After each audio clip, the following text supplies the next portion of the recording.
students, welcome back to Science World, and if you find this video useful for you, then please like, comment and share with your friends. Also subscribe my channel and press the bell icon to get notification of my upcoming videos. Students, in our last video we have started the new topic, that is motion and time, and last video was the first part of that topic. Today we have second part of this topic, motion and time, and we are going to discuss about the time and measuring time. Okay, so we will start with the time. What is time? The interval between two events is known as time. The interval between two events is known as time. For example, time interval between the sunrise and sunset. So these two events, that is sunrise and sunset, the duration between these two events is known as time. Or we can say sunrise to the next sunrise, that is also two events, and the interval between these two events is known as time. Also another example, that is from one season to the another season. So these are the time intervals. So in this way we measure the time intervals between two events. So how can we measure time? So these are the events, but actually if you want to measure the time, how will you measure it? So the simple answer is by a watch or a clock. But in olden times or ancient times there were no watches or no clocks. Then how these people, ancient people, they use, or what they use to measure the time? So let's see. In olden times people did not have watches or clocks. Okay, and they used different natural events. They use different natural events or phenomenon, such as the time between the sunrise and sunset. Okay, these two events they used as a day. Then sunset to one sunrise, they used it as a night. So day and night, these were the two natural events to measure the time. Then other example is duration between new moon and next new moon. So this time interval between this one new moon and the next new moon is known as month. Okay, also the duration between full moon to the next full moon, that is also known as 1 month. Then from one season to the another season. So these were the natural phenomena or events, and they were occurring naturally, and these events were used by the people to measure the time. But there was a problem. There was a problem in using these time intervals as a standard unit. Okay, people cannot use or could not use these time intervals as standard units, because these time intervals were very long. So short duration of time, there was nothing to measure it. Okay, so these were too long, these time intervals. And another reason was these time intervals change from place to place. If you change the place, then these time intervals will also change with the place, and also from time to time. So these are the two reasons why these time intervals or natural phenomena or natural events could not be used as standard units of time.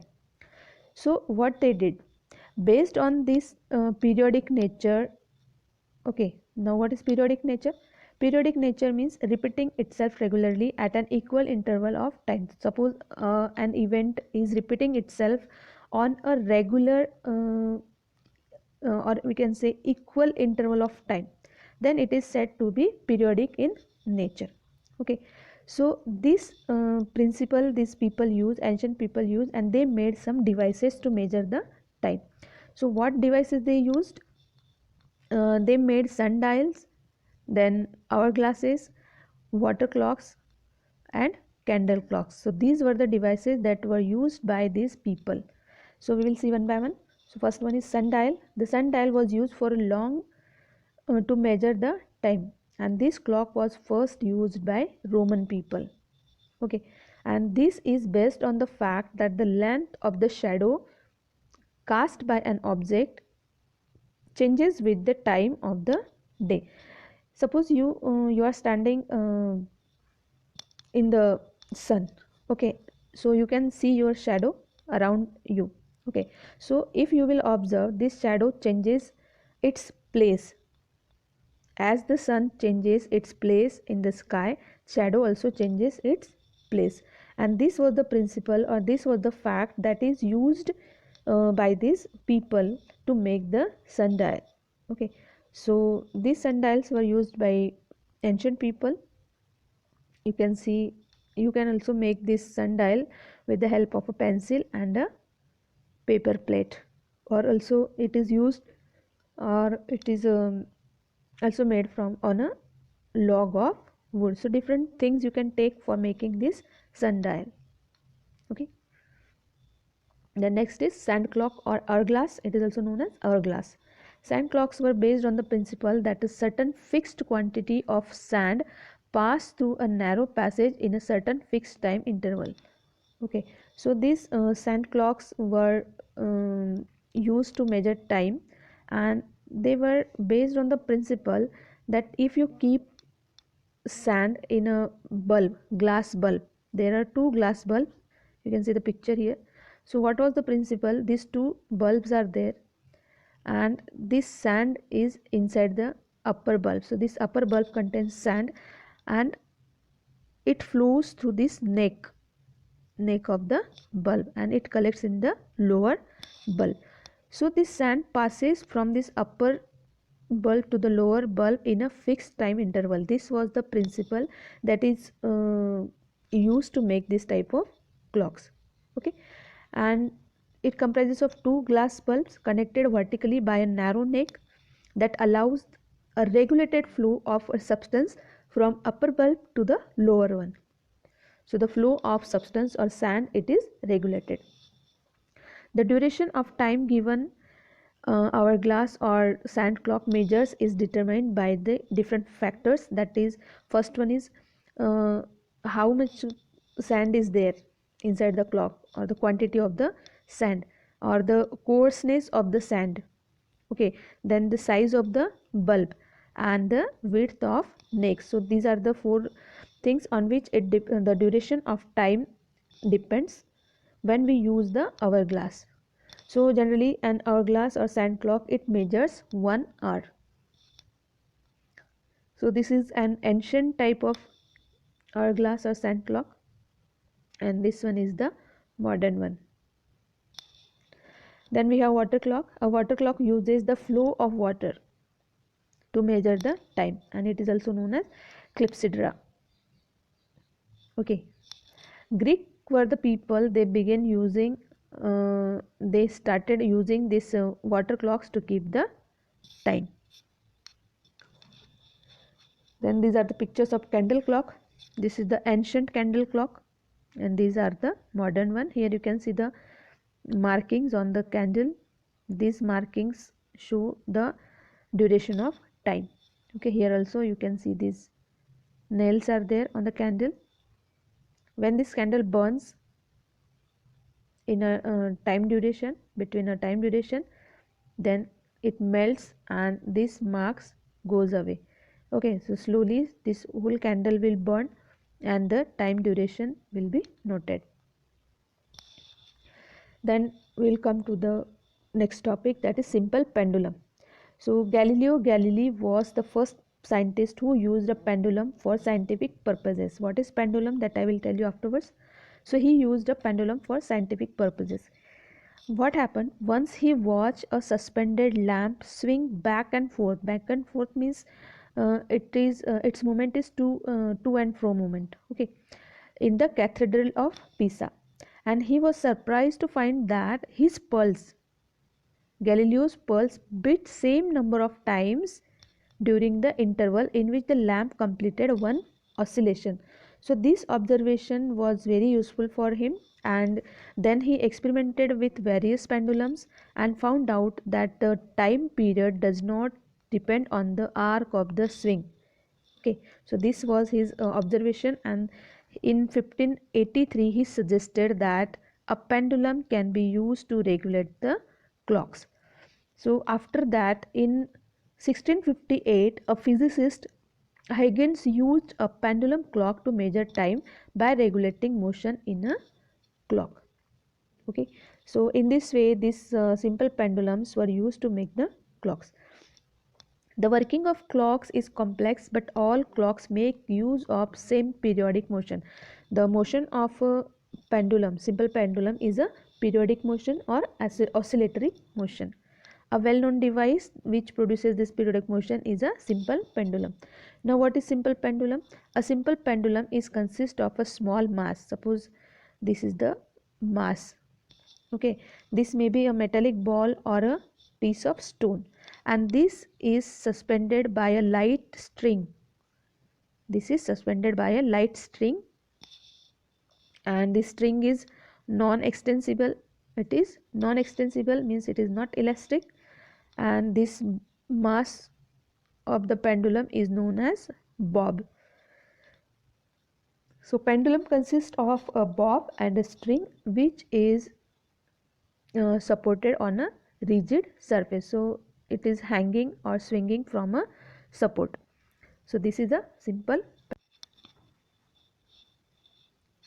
So here is the picture of Christian Huygens and simple pendulum. So he was the first person to use simple pendulum in the clocks. Now what is oscillation of a pendulum? You already know now what is a pendulum. Now we will see the oscillation. So the pendulum, when it is at rest, okay, this pendulum is at rest here, and this is the position A, and this is known as mean position. Okay, it is the position about which the pendulum takes up swinging motion. From here only it starts its swinging motion. So this is the mean position. Okay, when the bob of the pendulum is released after taking it slightly to one side, when this pendulum is taken to the position B, here it begins to swing. Again it will swing to this another position. Okay, these two are the extreme positions. B and C are the extreme positions, and A is the mean position. So this to and fro motion of this pendulum, it is known as oscillatory motion or periodic motion, because it occurs in a fixed time interval. So one oscillation is the movement of this pendulum or movement of this bob from this position A, that is from mean position to the B, then again from B to the extreme position C, and from C to A. So this movement of this bob or pendulum is known as one oscillation. Okay, so this is one complete oscillation from mean position to the extreme position B, from B to extreme position C, and from C to mean position A. So this is known as one oscillation. The pendulum also completes in its one oscillation when this bob moves from this extreme position B to C, and again from C to B. Okay, so this is also known as a oscillation. Okay, an oscillation. Now what is time period? Time period is the time that is taken by a pendulum for one oscillation. So whatever time is taken by this pendulum to complete its one oscillation is known as its time period. Now what is frequency? The number of oscillations a pendulum makes in 1 second is known as its frequency, and this frequency is denoted by F. F is equal to 1 by T, where T is the time period of the pendulum. So if you want to find out the frequency of a pendulum, then you must know the time period of this pendulum. Okay, so this is the motion of pendulum, that is oscillatory motion, or we can say periodic motion. Then we will see the characteristics of oscillations of a simple pendulum, and these characteristics are for a bob of small mass, negligible mass of string, and for small displacement. So first one is the time period depends on the length of the string that is used to make this pendulum. Okay, greater the length of the string, greater is the time period. So the time period depends on the length of the string that is used to make this pendulum. Then the time period of a simple pendulum does not depend on the mass of the bob. whatever bob is used, whether it is metallic or it is a wooden or it is a stone piece, the time period does not depend on this bob. Okay, with reasonable limits. Then the time period of a pendulum does not depend on the extent to which the bob of the pendulum is displaced. Suppose this is the pendulum, so it is displaced up to here, then again here, these are the two extreme positions. So it does not depend on the distance that is traveled by this bob. Okay, so we can say that this simple pendulum or the time period of the pendulum only depends on the length of the string and not the bob, mass of the bob, or the extent to which the bob of the pendulum is displaced. It is only depend on the length of the string used. Okay, then we have some examples based on this simple pendulum oscillations. First one is, a simple pendulum takes 32 seconds to complete 20 oscillations. What is the time period of the pendulum? Here we have to find out the time period. Number of oscillations are given, it is 20. Then total time taken is 32 seconds. So time period is equal to time taken, total time taken 32 seconds divided by the number of oscillations. So the time period of the pendulum is 1.6 seconds. Then example number 2, the bob of a simple pendulum takes 0.25 seconds to go from one extreme position to the mean position. What is the time period of the pendulum? Now we know that the movement of the bob from one extreme position to the mean position corresponds to the 1/4 of an oscillation. How it is? See, suppose this is the pendulum. Okay, so this is the mean position A, this is the extreme position B, and this is extreme position C. So this is the first movement or the first part of the oscillation, okay, to the first extreme position. Then from here again it is coming to the mean position, then from here it is moving to the extreme position C, and again coming back to the mean position. So here you can see the four parts of an oscillation. Okay, and this same thing we are using here to solve this example. So the movement of the bob from one extreme position to the mean position corresponds to the 1/4 of an oscillation. So the time taken by one oscillation is 4 into 0.25 second, that is 1 second. So simple pendulum takes 0.25 second to go from one extreme position to the mean position. That means it will take 1 second to complete one oscillation. Okay, so this is the time period of the pendulum. We know that what is time period? Time period is the time taken by the pendulum to complete one oscillation. Then number 3, the distance traveled by the bob of a pendulum in one complete oscillation is 10 centimeter. What is the amplitude of the oscillation? Now what is amplitude? Amplitude is the distance covered by the pendulum or bob from its extreme position to the mean position. So one complete oscillation involves movement from one extreme position to the other extreme position and back, and the amplitude is the maximum displacement of bob from its mean position on either side. Okay, so we can find out the amplitude, 1/4 of the distance covered in one oscillation. So what is the distance covered in one oscillation? It is 10 centimeter. Okay, so we'll multiply it by 1/4. Why? Because 1/4 means 1/4 part of the displacement. So we will get the answer 2.5 centimeter. So 2.5 centimeter is the amplitude of the oscillation. Okay, then what is a timer?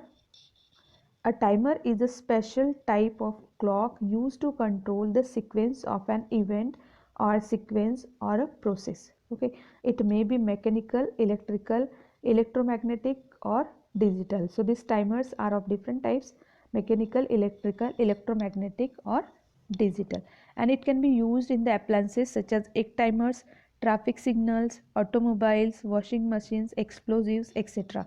So in these appliances we can see these timers. You can see here the digital timer and the mechanical timer. The mechanical clocks and watches make use of the balance wheel. These clocks use balance wheels, while the electronic watches use the natural vibrations of quartz crystal. Quartz is an element and it is used in these electronic watches to keep the time. Such clocks and watches mark the time continuously. These watches and clocks, they mark the time continuously, and these watches and clocks cannot be used to measure intervals of time. So what we use? We use stop clocks and stopwatches. These maybe electronic stopwatches or mechanical stopwatches. Okay, and these watches have switches with which we can start them and stop them at our will. This can be used to measure the time intervals during the scientific experiments, sports events, or in a laboratories. These stopwatches are used. A stop clock measures time interval of 1 second or more. Okay, stop clock measures 1 second or more, while the stopwatch measures the time interval of 0.1 second accurately. So this is the stop clock. It measures 1 second time interval, while this stopwatch, it measures the time interval of 0.1 second accurately. Okay, then what are the units of time? The standard unit of time is second. It can be expressed by the letter S. Bigger units of time are minute, hour, day, month, and year. 1 minute is equal to 60 seconds, 1 hour is equal to 60 minutes, 1 day is equal to 24 hours, and 1 year is equal to 365 days. The time taken by the earth to complete one revolution around the sun is called a year, and this is the bigger unit of time. Some of the clocks can measure the time intervals as small as 1 millionth or even 1 billionth of a second. Okay, and these are known as microsecond and nanoseconds. So these are the units to express such small units of time. So these units, that is microsecond and nanosecond, they measure very small duration of time. Okay, 1 microsecond is equal to 1 millionth of a second. Okay, 1 millionth part of a second is known as microsecond, while the nanosecond is the 1 billionth of a second.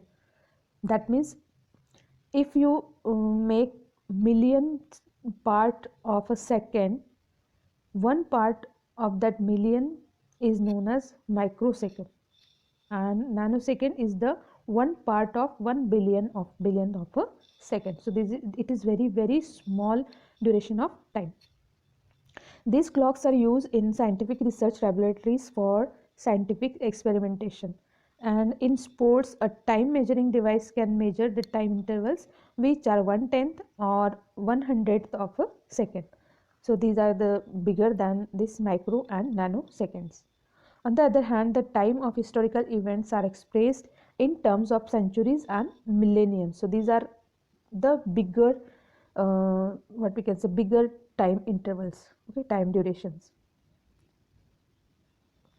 The timekeeping services in India are provided by the National Physical Laboratory, that is NPL, located at New Delhi, and the clock they use can measure the time intervals with an accuracy of 1 millionth of a second. That much accurate it is. The most accurate clock in the world has been developed by National Institute of Standards and Technology in USA, and this clock will lose or gain 1 second after running for 20 million years. That much accurate it is. Then if you have heard the All India radio, if you have heard the All India radio news bulletins, then you must have heard the pip pip sound before the start of the news bulletins. It is provided by atomic clock that is maintained at the NPL. Okay, and this signal helps us to set our clock or watches against the standard time. You can see here the display of time in the atomic clock at NPL, and it shows the standard time. Then here is a fact from Maharaja Savai Jai Singh II was the ruler of the kingdom of Amer. Later it is called Jaipur. Okay, so he was the ruler of Jaipur, and he received the title of Savai. Savai means 1.25 from Emperor Aurangzeb. He made huge sundials in his astronomy observatories at Delhi, Jaipur, Varanasi, Ujjain and Mathura to measure the time. The sundial in Jaipur still works and can measure time up to an accuracy of 2 seconds. Okay, so it is still working. Sundials cannot be worked after sunset because they use the principle of the shadow which is cast by the sun. Jai Singh's observatories were called Jantar Mantar. If you have visited Jantar Mantar at Jaipur, Delhi, you may have seen these huge sundials. This is the world's largest sundial, and these both the pictures are of Jaipur, Jantar Mantar. Then this is the picture from Ujjain, Jantar Mantar. This is from Jantar Mantar at Delhi. So here we have finished this topic, that is time and measurement of time. In our next video we are going to discuss about the speed. So keep watching videos and we'll meet again in our next video. Till then, take care. Bye bye.